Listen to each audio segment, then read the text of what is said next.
All right, everybody. Welcome back to another edition of The Teardown. My name is Jeff Gluck. I'm along with Jordan Bianchi. We are motorsports writers for The Athletic, and I am here at Dover Motor Speedway to talk about the Dover race. I went to school at University of Delaware, so I always love coming back here to Dover, Delaware in general. Had some Grotto's Pizza. I had Wawa 3 times, although I guess Wawa's kind of everywhere now. You know, you can get Wawa in Daytona and stuff. It's OG's Wawa, though. That's the thing. Yeah. It got me through college, Wawa. So that and Grotto's Pizza. So it's fun reliving that, and always nice to come back here to a place that I feel is sort of old stomping grounds in a way. So obviously it was a little bit longer than we thought it was going to be, because with all the way up to 14 laps to go, you're like, oh, they actually got this thing in, despite 75% chance of rain or whatever it was going to be. Yeah, very few cautions, pretty much a straightforward race. It was like, okay, here we go. And then the rain came, and then everything went to hell in a handbasket. Yeah. And 56-minute red flag. And it's like, can you help me out here? Do you remember a time when NASCAR waited?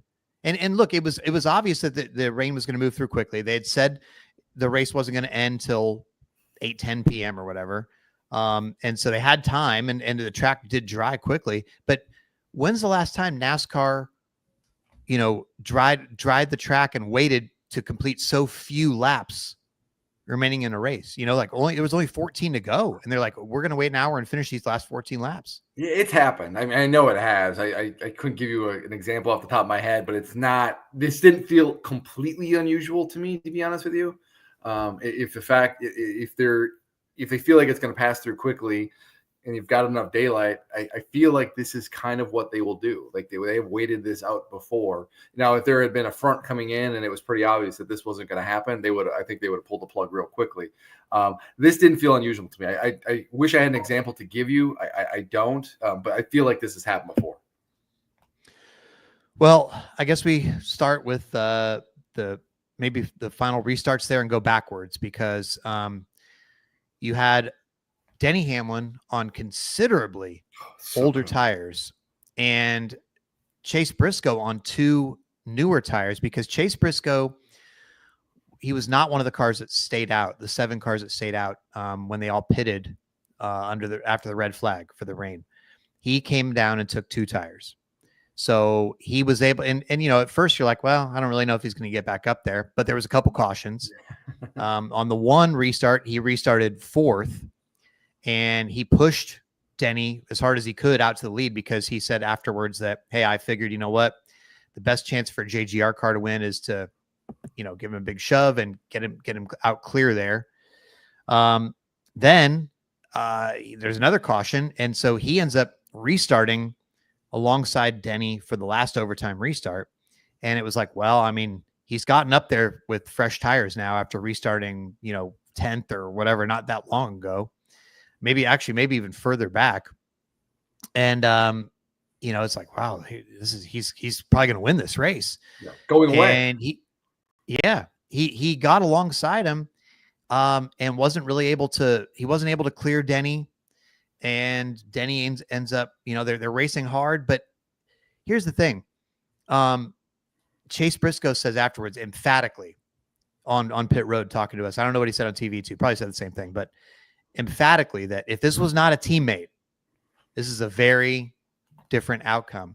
But he could not put himself in his position where he's going to wreck a teammate, clean out both cars, and have a situation where a Hendrick car wins instead. So he said, I raced about 50% of, up to the line of what I could do.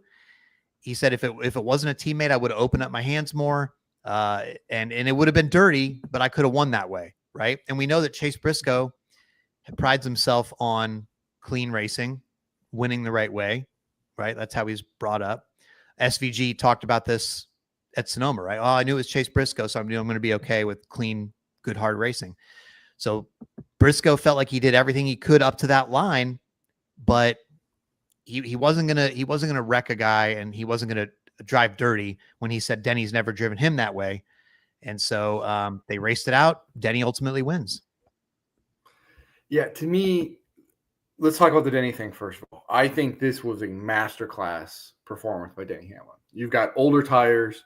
You've got you've got a couple drivers around who are very aggressive in these situations.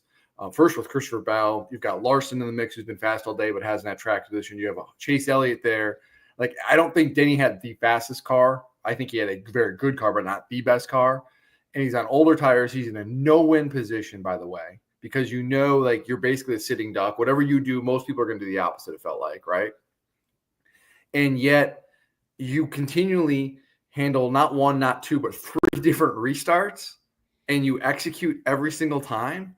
Like, this is why Denny Hamlin is so good. It's why he is a case study of how a driver, as they get older, gets better with experience. He may not be blazing fast like other guys, but he puts himself in position to be there at the end. It's really not much different than his win at Darlington this year, where he didn't have the fastest car, but he put himself in position, and lo and behold, circumstances worked in his favor, and he capitalized.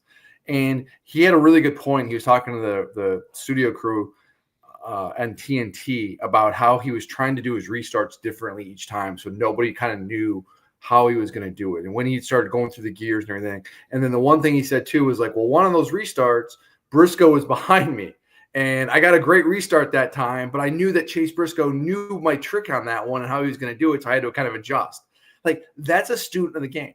People don't realize that Denny Hamlin is probably one of the hardest working drivers in the sport. There's a lot, people tend to, they want to criticize Denny for being outlandish and being cocky and all of these things. But at the end of the day, you cannot dispute the fact he is incredibly hard worker. And you talk to people at JGR, and that is one of the first things they will tell you is that Denny puts in the time. And he puts in the time and the energy and the effort, and it pays off on days like this. And that's why he's in victory lane today. And on the Chase Briscoe thing, listen, Chase is right. Like, you're kind of the new guy at JGR, right? You don't want to upset the apple cart. You want to be a good teammate. You want to kind of establish yourself and say, hey, listen, I'm for you guys. I can be counted on. Going and crashing your teammate racing for the win and maybe handing that victory to your rival organization is not a good way to do that. I think he raced really smart. He raced aggressively at times, and he got another good finish. And now the 19 team, by the way, is continuing to add good finish on top of good finishes. And we're starting to see that team really kind of come into form, which is, in the big picture, I think is going to bode really well for them. And I think they're a team to really watch as we get down to this home stretch of the regular season and into the playoffs. Yeah, Briscoe was my pick actually to win today. Yeah. The picks we did for the Athletic, and I thought I almost called one for once, but not the case ultimately. But even before that teammate restart, we saw another one where it looked like it was going to come down to Christopher Bell and Denny Hamlin, two other JGR teammates, obviously, another pair at least. So Bell, again, it's just funny because in the media center just now, Denny was talking about how he said to Bell as they were walking to their cars to restart the race, just don't clean me out, right? Like everybody was on older tires that had been sitting for a while, and Denny was concerned, as Briscoe was ultimately later, that if they got into it, then it would let a Hendrick car win, because ultimately today was a battle of JGR versus Hendrick. There was a huge portion of the race where they were the top 8 cars, the 4 cars each from each team were the top 8 cars. Ultimately, they finished 1 through 6, and the ones that didn't finish up there were Bell, who spun for the second time after he'd gotten back up there, and Byron, who was unfortunately collected in the crash he crashed with Gregson after Bell. They were trying to avoid a spinning Bell. But other than that, this was a JGR versus Hendrick showdown. And so JGR is like, we have to have a JGR car win. And Bell, Denny actually thought that Bell, when he spun himself, basically, like, that he was doing so in an effort to stay off Denny, like when he started to lose it. And so, it's such a fine line. These guys are racing as hard as they can in one sense, but also trying not to wreck a teammate in the other sense. You can't use a teammate up. You can't clean out imagine you're going to the team owner and you say, whoops, we were running 1-2 and I wrecked us both. They look like a bunch of clowns, and you handed it to somebody else. So that's a huge no-no. So I think Bell was sort of a victim of that in some ways too, where I'm sure maybe he races a little bit differently, or isn't, if he's starting to lose it, he uses somebody up instead of, kind of spinning himself out. Yeah. But what in the big picture, I think this was a good race for Christopher Bell and the 20 team. Is they haven't had a consistent race like this in a while, where they've shown speed and led laps. They've had flashes at times, but it's kind of been ebb and flow a little bit. But a good run at Sonoma followed by a good run here. But the thing that it's gone away a little bit, but then the criticism about the 20 team for a while was often they'd have good runs and they wouldn't have the corresponding finishes. And that seems to, again, today's an example of that. Not once, but twice he spins out when in circumstances where, obviously while leading. Exactly. And I get, you don't want to crash your teammate, like 100%. Like you've got to be smart there. And it certainly looked like that was a tough spot because turn 4 at Dover is a really easy spot to run into the wall or drift down the track and clip somebody. And we see it happen all the time. And so it's just a tough thing, but you'd like to see this team really kind of finish off these races a little bit. And, but it's part of that process of where they seem to have speed at times, but the execution isn't there. And then sometimes when the execution isn't there, the speed maybe isn't there. I would like to see more from this team on a consistent level. You go back to the beginning of the year and it was like, man, this is going to be the dominating team, 3 wins in a row. Here they go. And then you look at it and you're like, man, they're not leading a lot of laps. They're not doing the things that you would want to see associated with a team that you think should be a title contender. But they're still right there. I will say, I know that you like to give a call back to things you said that you actually got right on this podcast. I will say when Christopher Bell won 3 in a row, I said here several times that I'm not putting him in to the Final 4. Like I'm not saying, oh, yes, this suddenly, because I thought it was premature. Like the way he had won was great. Like he was off to a hot start of the season, but the way this all works, I'm like, I need to see more first. Right. And I think since then, Dustin Albino had this, I think it was him, had this mind-blowing stat today that he hadn't led more than 5 laps or something since like way early in the year, like in any race. Yeah. I mean, that's crazy. I don't think I realized that to that extent. So, I mean, this was a good run for them despite him spinning out twice because they showed that they have the speed. And so I think that's good, but at the same time, it's like, whoa, I mean, because you were right. They were all the talk early in the season. Oh, finally the Christopher Bell breakout. Here it is. And they haven't won since. So, but Jordan, despite all that, the driver we could have been talking about, even though we're talking about, hey, listen, JGR, great day. We almost had a career day going for Mr. Chase Elliott. He did. Chase Elliott leads the most laps he's ever led at a non-Martinsville race. And I think it was the 3rd most of his career, 238 laps. It was an interesting situation because I was walking back with the aforementioned Dustin Albino from J-Ski. We were, the press box here is in turn 1, great view, but there's no tunnel here. So you have to walk during the race. You have to walk all the way around to the bridge on the backstretch and then cross over. So as we're walking around, it's starting to sprinkle a little bit outside turn 2. And I'm like, oh, no, yes, no, not really raining. They're still going. We can hear the cars going, right? We cross the bridge, still green, few sprinkles, you're all of a sudden caution in the middle of green flag pit cycle. And I was like, whoa. But then it didn't rain. But I mean, I guess there was enough rain at some point in the track or somewhere for them to feel like, hey, we got to call it here. We got to call it quick. I mean, you can't let it go. You can't let the track at Dover get wet with the amount of grip they have. And I get that's a bad idea. I'm no expert, but that seems like a bad idea.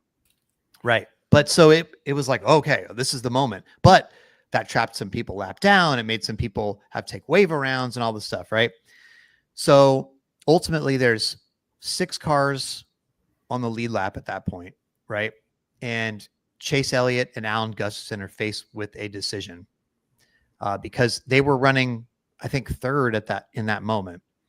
So the cars ahead of them hadn't pitted yet, so you knew they were going to pit, right? Like Austin Dillon, you knew he's going to pit, right? Christopher Bell, he had sort of lucked into that moment because he stayed out he stayed out when he knew it was going to rain. Mm-hmm. So you knew he was going to pit. So the question is, Chase Elliott is the first car who was already pitted on tires.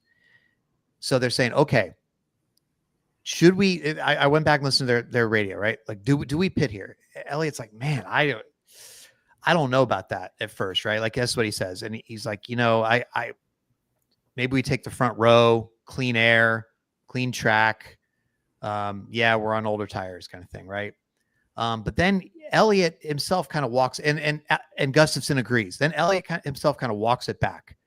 He's like, well, I don't really know. I could see both sides of it, right? Like, so they're kind of debating what to do. And Trey Poole, the spotter, says, listen, if you do come pit right now, by the time you get down pit road, because it was so spread out, they will have already completed their pit stops by the time you even get to your pit stall. We're talking about Bell and Dillon, whatever, right? So I think Gustafson at that moment's like, all right, let's come and we'll just take 2 tires and whatever. And so it didn't work out. And you can see a lot of Chase Elliott fans were very upset. Why 2 tires? Why 2 tires? Why 2 tires? So I went and talked to Alan Gustafson after the race about this call. So first of all, he acknowledges, it didn't work out and he wishes that he had that one back on that pit stop. But his thing is, he's not mad about the 2 tires part of it at all. He's mad that they pit in the first place because he says, even if they had taken 4 tires, think about this, even if they had taken 4 tires there and they restart third, I guess, whatever, he doesn't think that they're going to be able to make a pass because look what happened ultimately with the race, right? Yeah. Denny on the older tires. Yeah. Right. It was this track, as we saw last year, it was the clean air. It was the track position. It's Alan Gustafson noted nobody came through on tires and like past Elliott, right? Like, so his point was he was upset. He was bummed and mad himself for pitting in the first place. Not that he took 2 tires. He doesn't think 2 tires or 4 tires would have made a difference in that moment. Then ultimately they stayed out.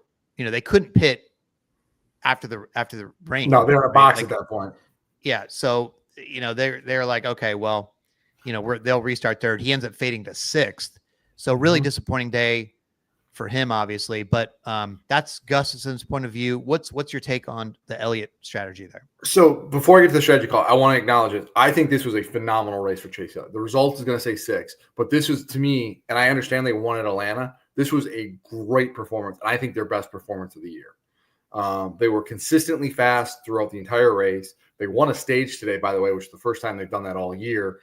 They did the things today that we have talked about them not doing. Leading a bunch of laps, winning a stage, putting themselves in position. This wasn't a team that was just grinding out another top 10. This was a team that was in the mix and was a team to beat today. And I think that needs to be said. And this team seems like they're really starting to come into form a little bit. And I understand they've got the best average finish and everything like that. But I want to see more than that. And it seems like they're starting to kind of take that step up. The strategy call, I didn't like it to begin with.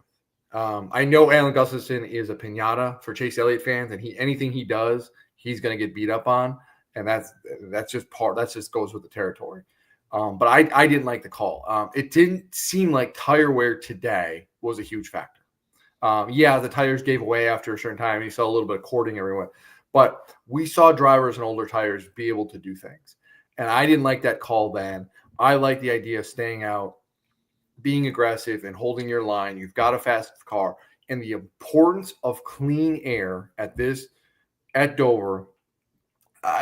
Is it more important than any other track on the circuit, Jeff? It feels like it. It's up there. It's definitely up there. It feels like we come here and we sit there in this conversation. It is so hard to pass. Like, you have to really work somebody over. They really did a good job in the booth today. About Dale Earnhardt Jr. and Steve Letarte talking about how you just can't blow by somebody here. This isn't a road course where you catch somebody and then you go by them. This was you catch them and you have to make a little bit of incremental gains on them each lap, and then finally you clear them. And we saw that Chase Elliott couldn't pass Daniel Suarez today. He had to work him over. So knowing how hard it is to pass, even when you have a faster car, than a back marker. Like, to me, it's like, okay, I'm keeping my car, we know we have the fastest car. I'm keeping him in clean air, and we're going to go from there. If we're going to lose this race, someone's going to come take it from us. We're not going to hand it to him. And I feel by pitting there, you're handing the race to your competition instead of saying, come beat me at my best. Yeah, I think it's tough. I think obviously, again, Alan feels like he got it wrong. And I do think hindsight obviously is to say that, winners take the front row. They say on a lot of these restarts, right? And this was a restart with a lot of laps to go, but I just didn't see tires coming through. And again, like let's flash back to a year ago, right? And this was a new tire, and it was putting down more rubber a little bit than last year. But it was an incremental thing. Like they brought a new tire, it wasn't tested, and but Goodyear had said it was going to be an incremental change, and it was, right? Like after that first competition caution, they looked at the tires and they're like, oh, okay. And so, it's tough to give up that, and something Alan said too, that I also didn't mention is, he said he was worried about being the only one on older tires if he had stayed out and everybody else came and, they had new tires, and then what was going to happen. So that was a factor I forgot to mention as well. But, it's tough because, again, remember, this was the race last year where Denny defended against Larson, and it was such a talk about aero blocking and all that stuff, and aero blocking at Dover, that this is where the conversation about the rear view camera, Larson said they should get rid of those, and you had other drivers saying, yeah, you just get rid of the cameras because you can aero block so easily here at Dover with this car. And it looked like, by the way, until that late caution, that Denny was going to be able to defend Christopher Bell that way. Just by taking his line away, and it looked like he was doing the same thing as last year. So, and that's how we won the race too, in some respect too. Right. Well, I'm just saying clean air means a lot, and this is what you have to do here. And so to give up that chance, I'm sure that the 9 team's going to be kicking themselves. As Alan, he was animated talking with his crew guys afterwards, and he was just not happy with himself. And I know the fans aren't thrilled with it either. But here's the frustration, though, is like, and it's really easy to sit here and Monday morning quarterback this and say hindsight 2020 and all that. But it even felt like in the moment, it wasn't even hindsight 2020, because we saw this race unfold. We saw how hard it was to pass. And I keep going back, his own driver couldn't get by Suarez. And that was like an indicator of like, and there was a moment there too where Elliott had that issue on pit road and he lost a handful of spots. And it wasn't like, and it took a little bit to kind of get up there. It's like, you've already dealt with this. You've seen this today. You've seen this race unfold. You know how this is going to go. And even knowing that, you still made that decision. And that's where the frustrating thing is. If I was a Chase Elliott fan or Chase Elliott, I'd be like, oh man, and Alan's frustrated. It's like, we just, but again, to me, it's not a hindsight 2020 thing. It's like a in the moment thing of like, yeah, it's just, but that's part of it. Well, what does Steve Letarte say all the time, right? He talks about, I think his phrase is, how are you most comfortable losing? Yeah. When it comes to making those decisions, right? So like, I don't think that giving up the clean air and the track position there and the front row, even on older tires, is something you're going to be comfortable losing with, because the tires at that point weren't that much older. Later, Denny's, there wasn't that much wear. Aeroman and everything, like, because they had just pitted. I think he only had 7 laps on his tires, I think, at that point or something. So that was a tough. Listen, and in situations like this, I'm always the aggressor. I'm always say, like, give me 4 fresh tires, like, let's go. It's a Kyle Larson approach, it's the Kevin Harvick approach of like, give me 4 fresh tires, we're going to attack. But this is a track where you do have to alternate, and this is a track where you have to defend, and defending here is almost more important than outright speed. And I know Denny ran today in the top 5 most of the day. I will say that I don't think he had the fastest car today. I think obviously the 9 did. And honestly, I think if the 5 would have qualified, or if they actually would have had qualifying and Larson would have started near the front row, I think he probably is more of a factor today. And he had a great finish and everything, but he just never had track position. He just until the very end. And so it's just so hard here to pass. And it's just, everything is so equal. That's where you, as a crew chief, I feel like you have to know this going in, and that has to impact how you call this race. Jordan, it's so interesting because the Brickyard 400s next week, and we talk about that being like the battle of strength. Mhm. But a lot of times, year after year, Dover is really a Yeah. showcase for these top teams. And again, with Hendrick and Gibbs really showing that they're a step above. I mean, I know that it's tempting always to want to put Penske in the conversation in terms of the big three because Blaney shows his speed at times, but Logano's really not having a very good year No. overall. And, Cindric Blaney's is kind of fallen back a falling little off. bit too, by the way. This was a track where you would have thought Blaney could be in the mix up with those guys, but this was a really, I mean, it's sort of like those big two organizations at this point. I don't think Penske, remember, because early in the year we're like, oh, hey, Penske's winning earlier than they were last year, and they're in better position now. I don't know, like I'm not feeling as confident about them at this point. It's not just because, look, Blaney's had a lot of bad luck and getting caught up in bad wrecks and stuff like that. I don't think it's just that though. Now, like I don't think they're. I mean, we clearly see that the Hendrick cars and the Gibbs cars consistently and are the top teams. So, look at the standings, right? You still have three, and now Chase Elliott, by the way, with William Byron getting in trouble, is taken over the points lead.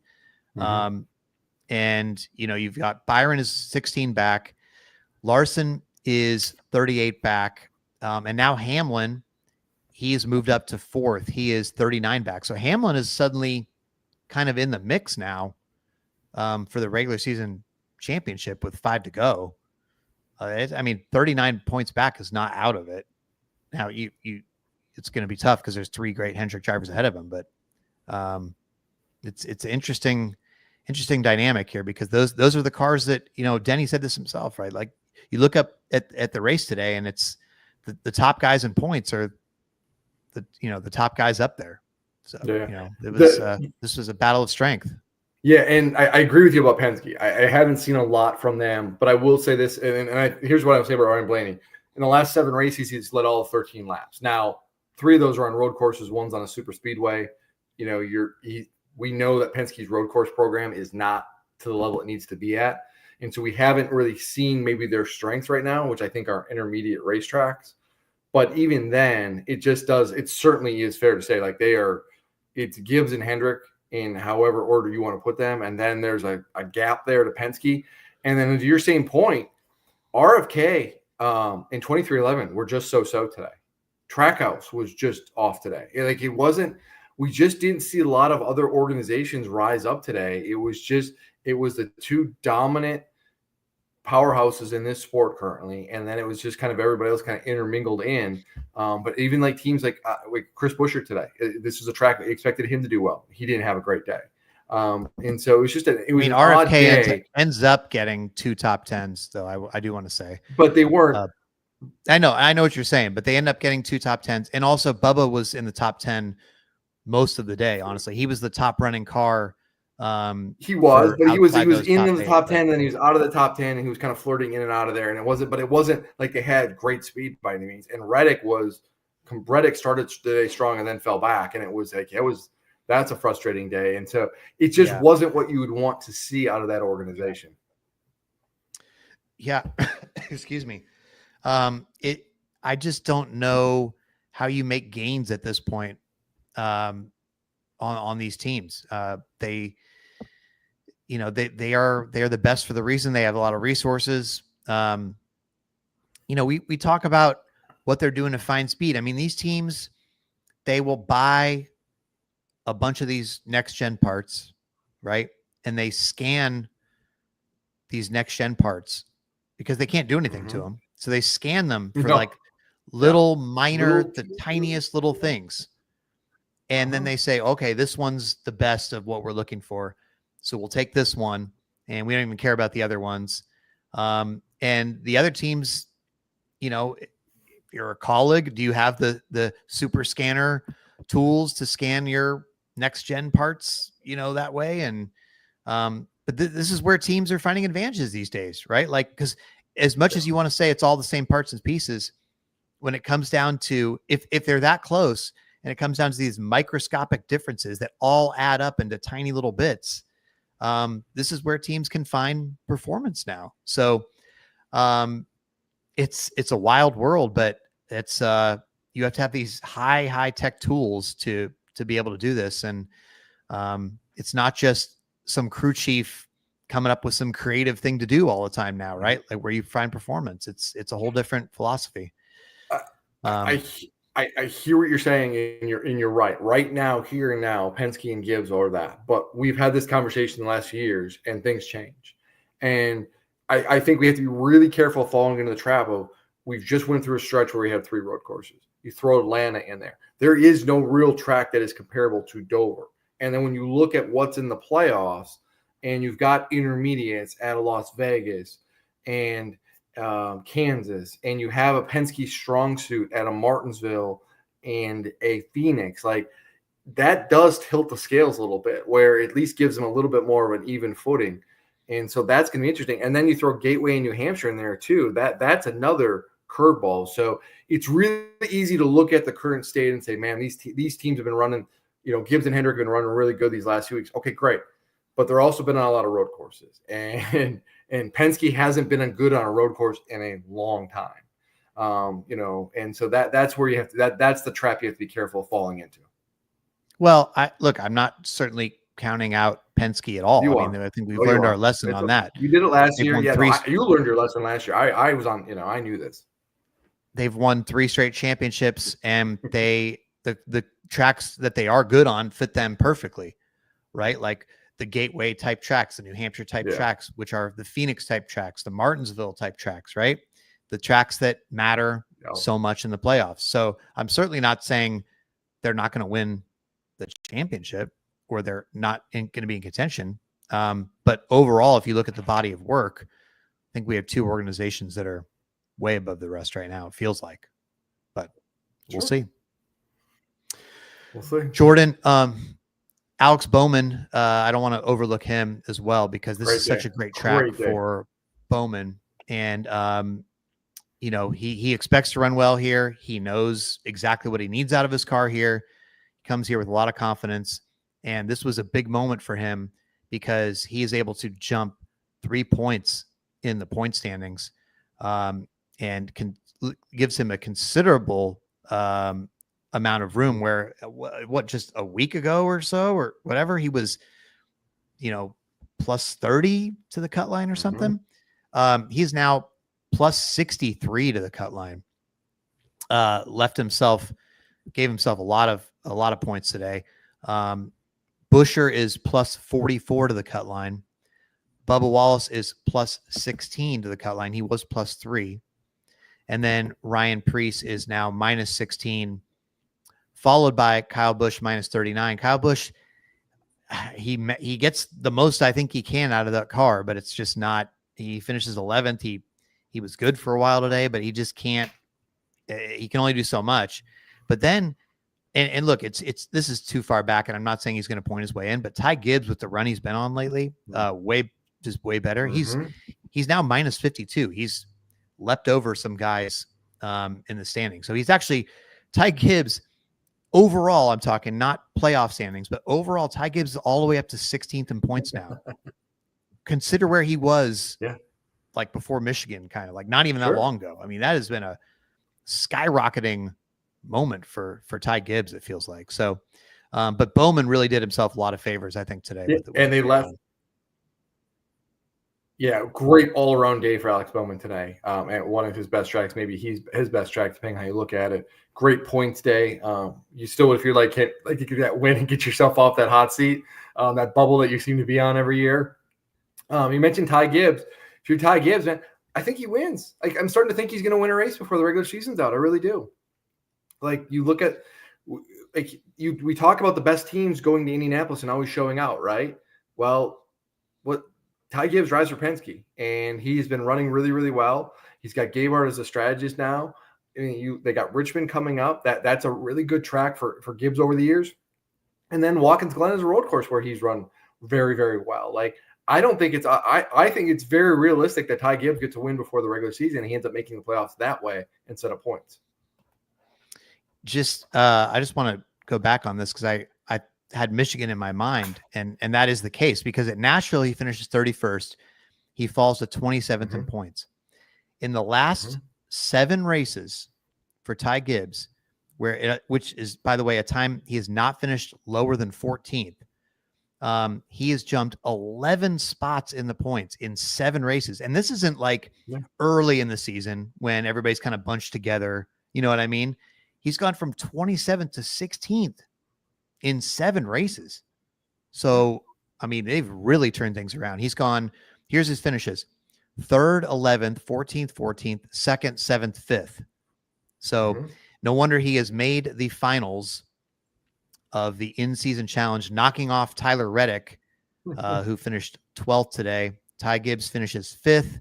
And my pick, like yours was after week 1, is now gone. So neither of us obviously called a Ty versus Ty finale. No, I swear to you, I swear I said in the show not too long ago, I am riding the Ty Dillon Express. He's going to win the championship. I think it was after Chicago.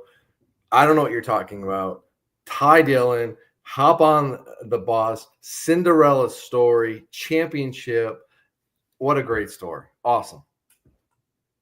I mean, this is the most unlikely combo. The two grandsons of famous Hall of Fame team owners, both named Ty, end up going for $1 million at the Brickyard 400. I just neither of them have ever won a cup race, by the way. That's right. Neither have ever won a cup race. Neither won a cup race. Ty was out of the sport, a last year ago. I mean, out of the Cup Series a year ago. Right. Yeah. People wanted Ty Gibbs out of the sport because he was underperforming. But I mean, the 32nd seed has made it all the way to the finals. Number 30 barely made it in, right? Like we talked about the cutoff for this and how weird it was and all this stuff. But I mean, he was almost not in the tournament because SVG would have leapfrogged him at whatever point. But Ty Dillon is actually, I mean, Dustin Albino, again, I'm mentioning his name constantly on the show today, but he had the 4 straight top 20 finishes now for Ty Dillon. Yeah. He finished 20th today to knock off John Hunter Nemechek, the most he's had since 2022.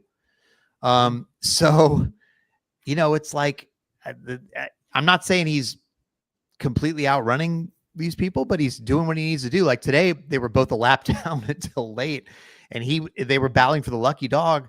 When the lucky dog came out, he got it, right? Like last week, he boots Bowman out of the way. So he's gotten it by 2 spots last week, by 1 spot this week, survive in advance. And there was a lot of excitement around his car on pit road.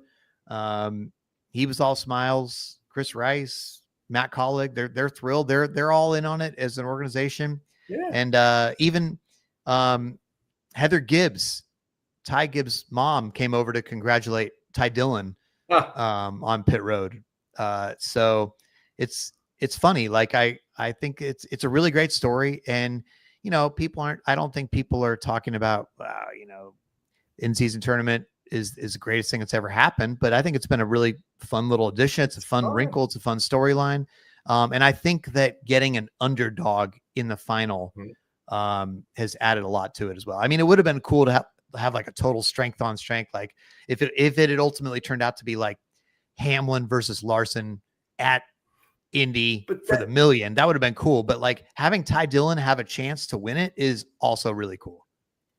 I agree with you. I don't think having a Larson versus Hamlin in the final, though, changes anything. Like you've seen these guys race. You've seen these guys clash on the racetrack. Like it's not going to be like, oh, this is something different. And I don't think at the Brickyard, either of them are going to like change their philosophy on, oh man, we need to beat the 11 team or we need to beat the 5 team, for that $1 million prize. Like they want to win the Brickyard 400. It means a lot. It's a major. For Denny, it's the race he's not won among the majors. So it's the one crown jewel he's missing. And so I don't think it alters their thinking.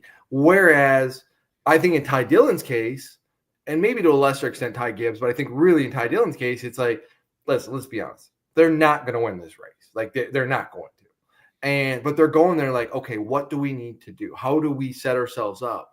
And so I think that because then the strategy really becomes important for these guys and how they gameplay this, because they're not looking at, oh man, Can we get a top 10 today? It's like, no, what do we need to do to beat the 54? That's our focus on the strategy, and how do we change that? And I think that adds a really cool element to this. And I give all the credit to Ty Dillon for owning this and really getting into it. And it's just been, it's allowed people to see his personality. He's embraced it. And I think if you would have had, the usual cast, one of the cast of characters, like we know them, like we're not going to give us anything different that we already haven't really seen. Like, you're not all of a sudden going to have a rivalry between Denny and Kyle Larson, because if that was going to happen, it would have happened by now, honestly. And so it's not going to change because of $1 million. But we seen what Ty Dillon would do. We saw it at Sonoma. And so I think that has really been cool. So I think this tournament's gotten better and more interesting because the bigger names are kind of been on the sidelines for it. I want to get your thoughts on this, because I have a 12 questions interview with Ty Dillon coming out on The Athletic this week. And he had a great point, and it's something that I've thought a lot about, but I don't know what the solution would be for it or how to do it. But he was talking about one great thing about this tournament that's happened is you've gotten to talk about more about the midfield type guys and the guys that don't, we're always talking about the winners and winners winning, which is, that's what the sport's about, right? Sure. But I've thought a lot in the past about how, like in F1, right? Like when, and this is why Drive to Survive was so popular in the first season, where they didn't even have the big teams as part of that show. It was the smaller teams. It was trying to survive, right? And they glorify, in a way, like Haas finishes 10th in a race and they get in the points and they're going nuts. And it's the big, oh my gosh, like we got in the points, like, yes, right? Like totally, oh wow, what a huge accomplishment. Like it's like a stirring big thing.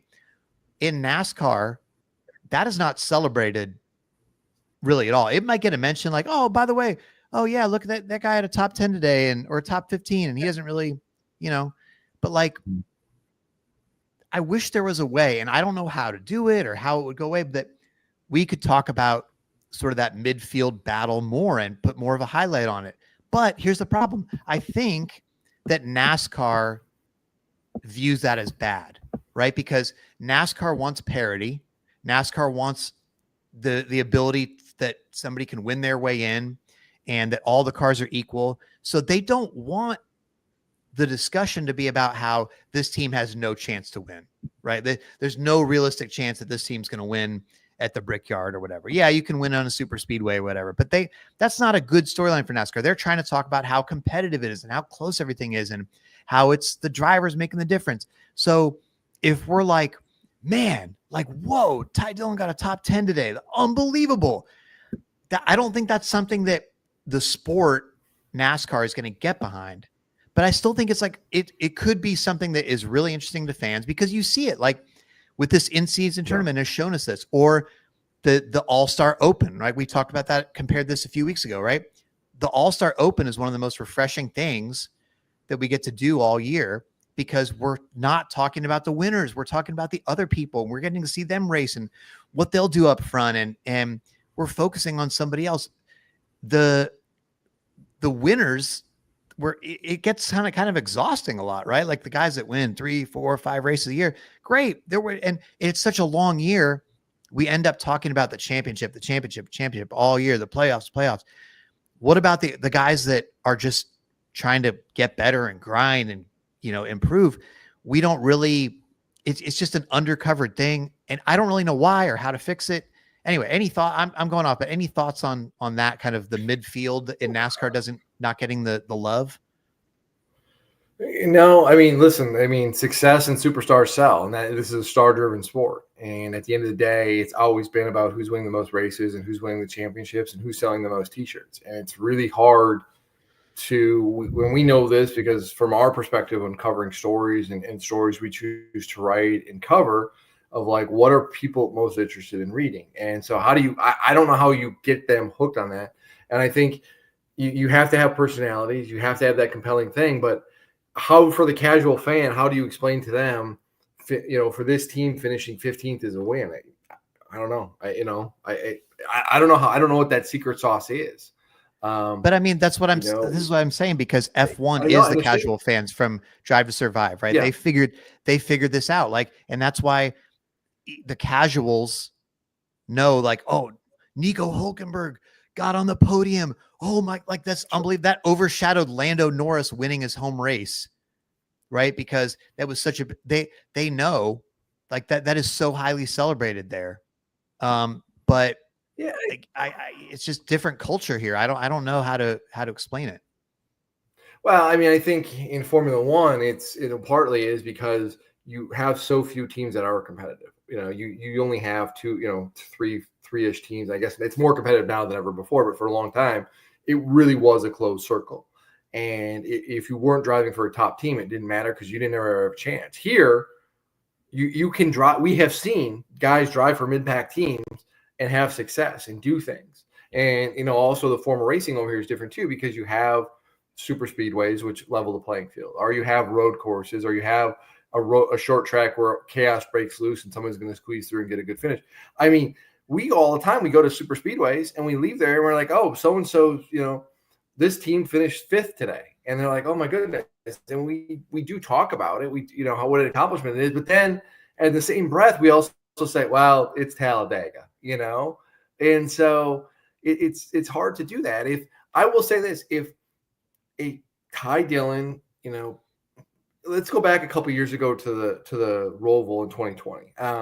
Like stage 1 of that race, remember it was like raining, and then they decided to they kind of weren't sure how to manage the race in terms of whether to start on wet tires or whatever.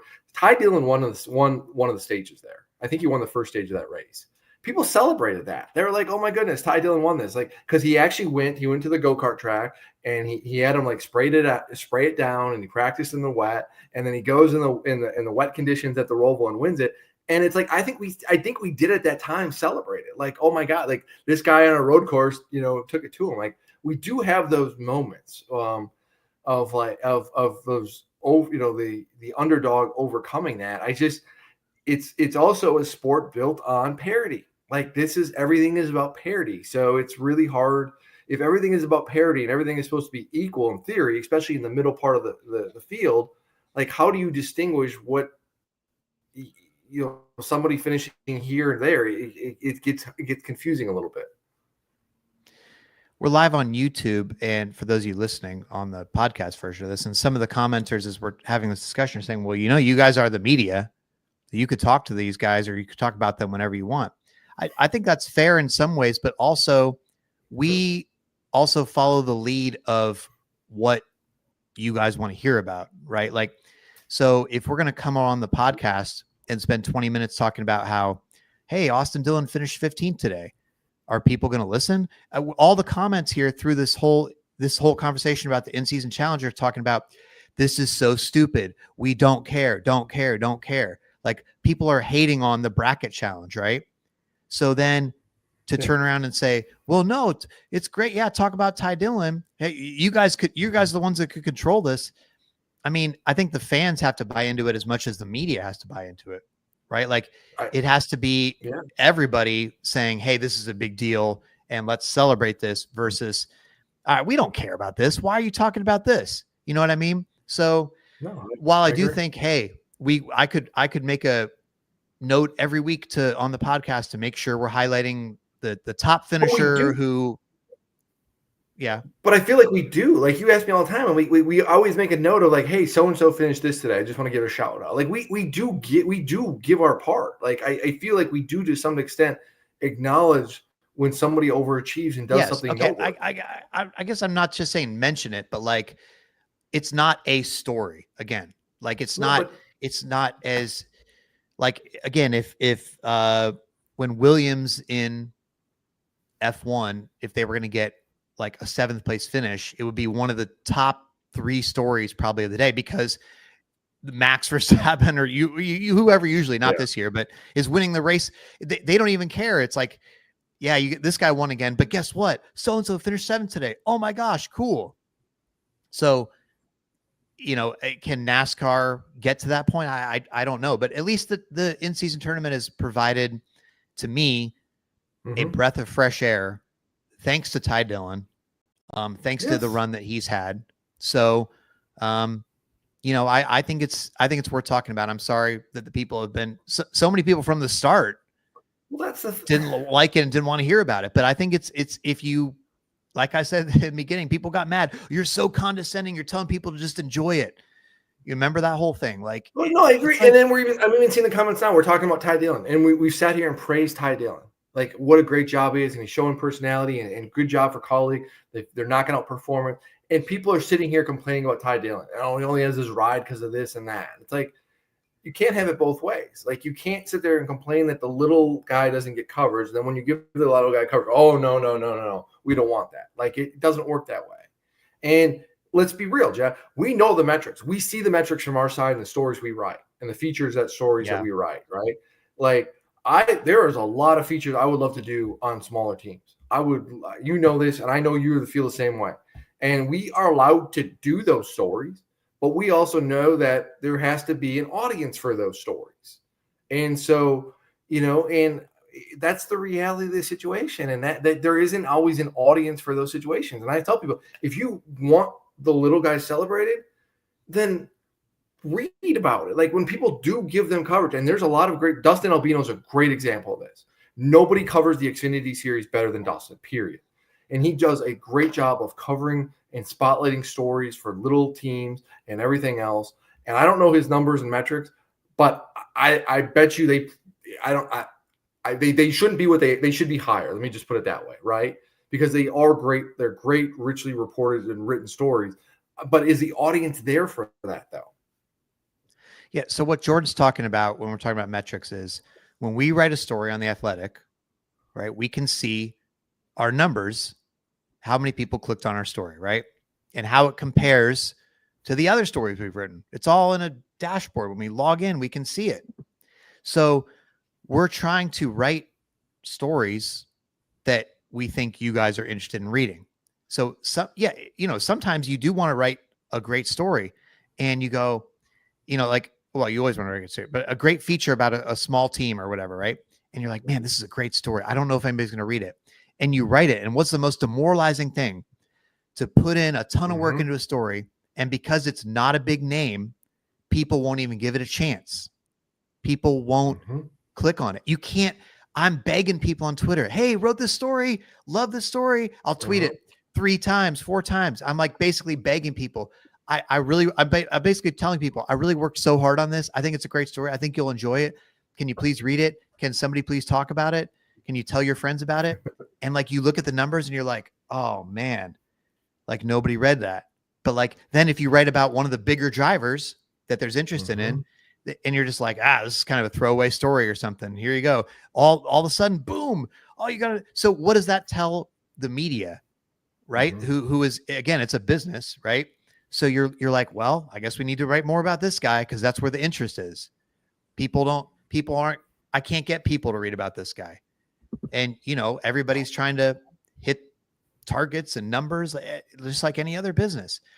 So yes, I do think, it would be great to say we're going to write more about this and call more attention to this. But I think, again, like everybody's kind of got to be in on it together.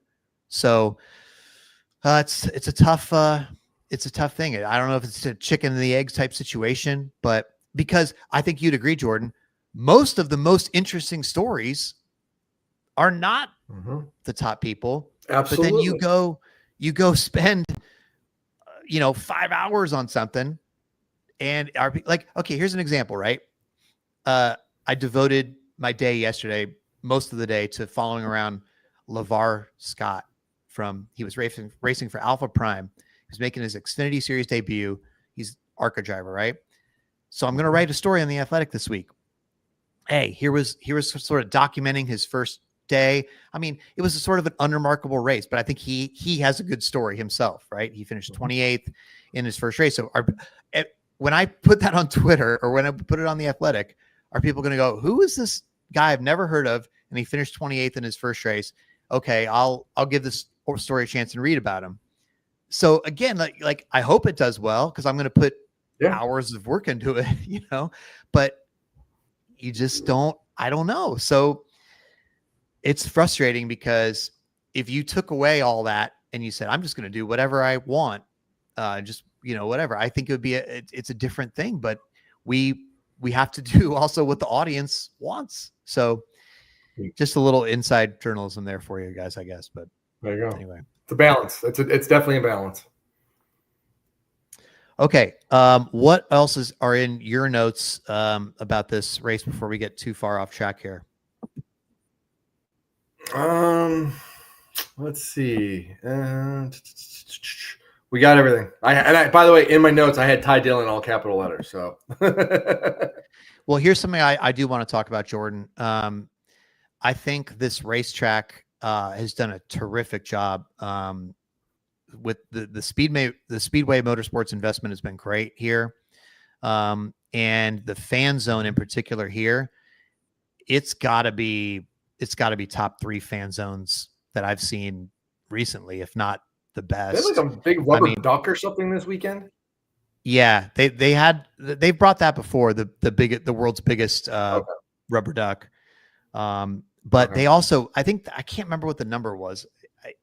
Some large number of tons of sand they brought here, because think about this date sucks. Like this date for Dover, when they got this date, I was like, oh, why'd they do that to them? I mean, it is freaking hot here this time of year. And, you're like, metal grandstands, and these poor people, these poor Dover fans. I was talking to these people that tweet up today. They've suffered for so many years from rainouts. How many Monday races and all this stuff, right? And you're just like, oh, Dover, And then they say, oh, congratulations, we're giving you a mid-July date. You're just like, oh God.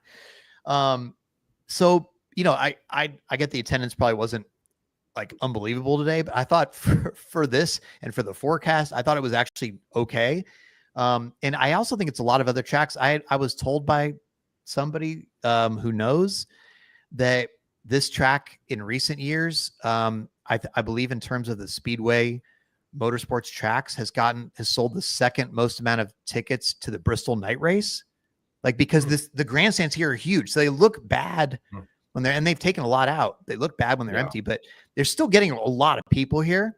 And obviously we're close to, a lot of the big Northeastern cities, but anyway, so they leaned hard into the beach theme. They created this beach, and it was a great vibe. Like, they had cabanas, they had a lighthouse, they had the dunk tanks, they had the drivers coming out being beach bartenders serving orange crushes, and it was they really tried to, and all over the fan zone. I mean, we actually had a really hard time finding a spot for the tweet up today, because everywhere was so loud and so busy and so active, which again, like, I'm not complaining, because it isn't a good thing that you can't even find an empty spot in a massive fan zone, a quiet spot, because there was that much going on and it was packed.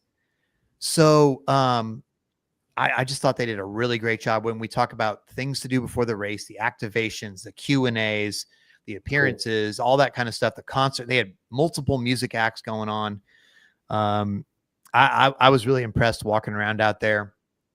And so it was good. I thought they did a great job. And I think this is obviously a track, with one date, just like some of the others we talked about, that's been really, really good. So I really don't like this date for them. I think July is pretty brutal, but where would you like to see? You know this track probably better than anybody. Where would you like to see this date land? I know they had bad luck with the spring, like a May date or a September type date, like it used to be. There would be playoffs then. So, like, do you want Dover to be? Would you be okay with Dover a playoff track? Because I honestly, like, competitively, I'm not cool with Dover being on the playoffs. Competitively. Yeah, because you're Team Chaos and you don't want a straight up championship. Whereas I think a track that rewards the best teams. Yes, I want drivers to be able to pass. No, I want drivers to be able to pass. This field was totally mixed up today, Jordan. It was set by the metric. And by the halfway point of the race, the cream of the crop had risen to the top, with the top the four best cars from the four cars from the best two teams were all in the top 8. So they should. What? No, you sit this there is and the talk best, about the best.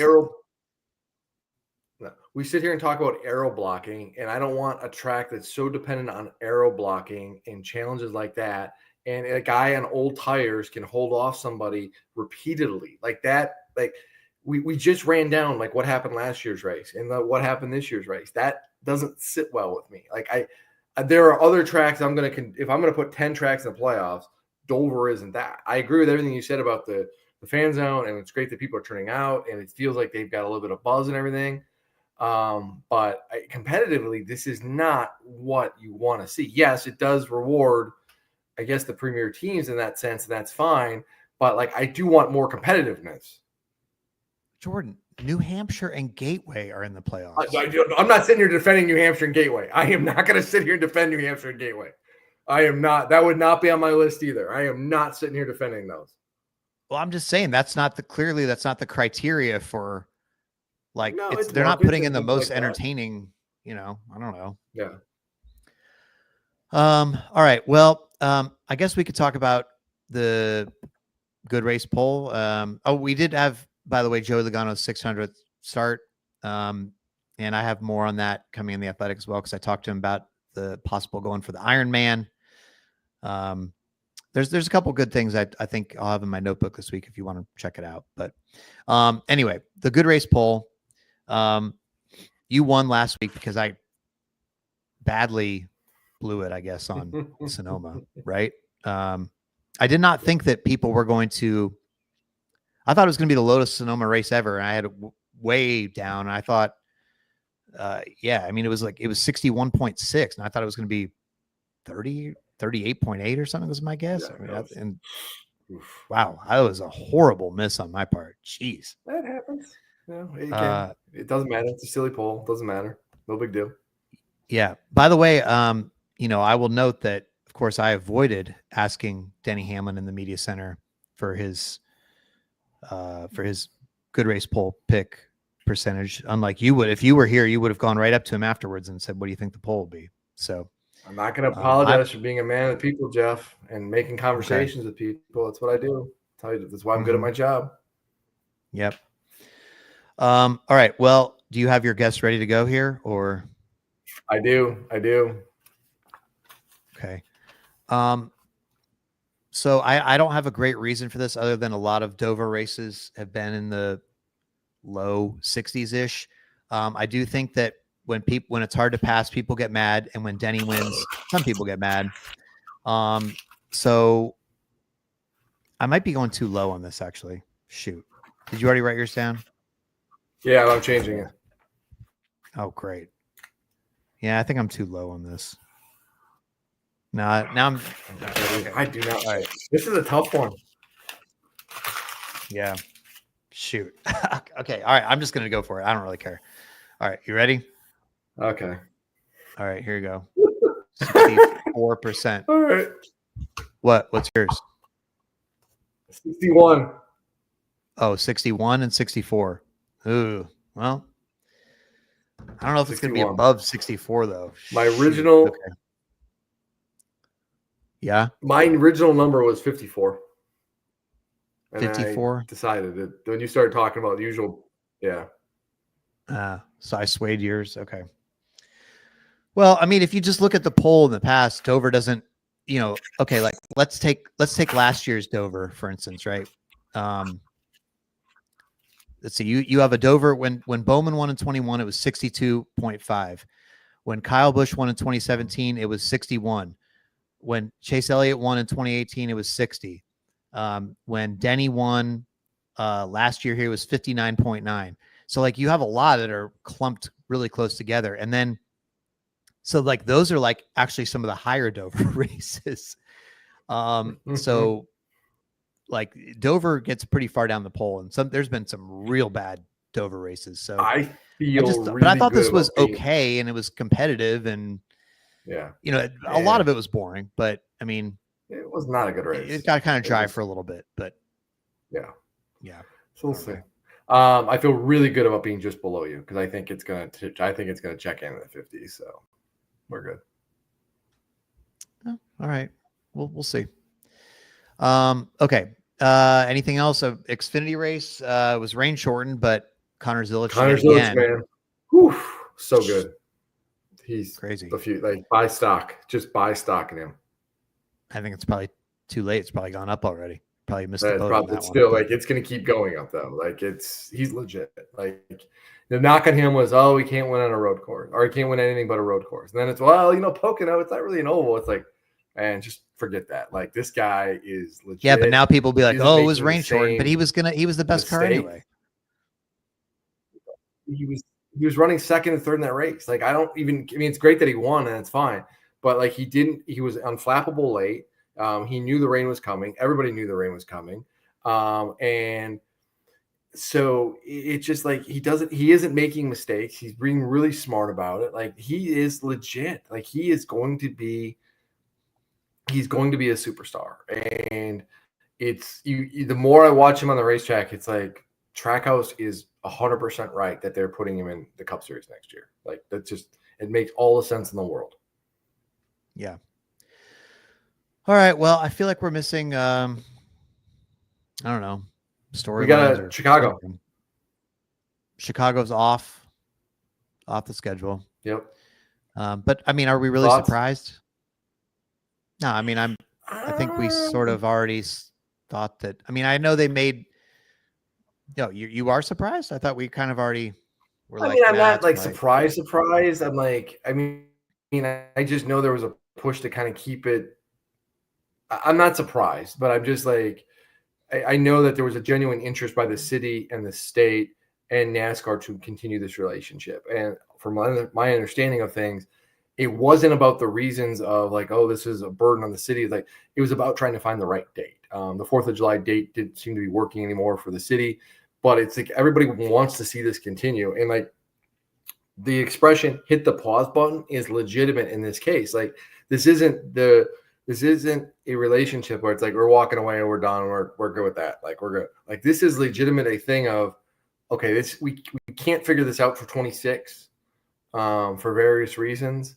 Let's see if we can revisit this for 27 because that would make more sense. So I really do think in this case it's not a goodbye. It's a I'll see you later. Well, but do we really think that though? Because like they said that, but is it like a soft breakup where they're saying, we'll come back in 27 or whatever, and they're like, but they're just kind of like trying to let them down easy, like we can still be friends, but not really, or would they really come back? But no, this wasn't the city saying that. I mean, this was not. There is genuine interest from the city and the state. From the conversation I've had, people of like they legitimately want to keep this race going. This race was a moneymaker for the state of Illinois. This did good tourism dollars for the city and the state. So like there is real incentive to want to continue this relationship in a way that it serves everybody. One of the hangups I was told is like the 4th of July thing was a little bit of a hangup for the city, and that you get a lot of tourism and that people want to come into the city for 4th of July, want to see fireworks, they want to be able to access the park, that kind of thing. But looking at the schedule and everything of how you're going to go, where is a good date for this race? And that's you've got to plan it out a little bit on how you're going to do that. And so that's why I do think maybe they don't come together. I'm not saying they're going to, but I do think there's enough interest on both sides and goodwill on both sides where they're going to get back together and like at least have genuine conversations about, hey, can we do this again sometime? There is no bad blood here. There really isn't. So when we last left you last week, we told you that it was likely that 2311 and Front Row Motorsports were going to try to do a last-ditch effort to keep their charter status. They did that. They filed a temporary restraining order preliminary injunction. NASCAR had until Wednesday night to answer that, which they did. And NASCAR ended up winning that one because the judge said, hey, listen, I can't give you a temporary restraining order, teams. I don't think that you guys are going to be in danger of missing any races.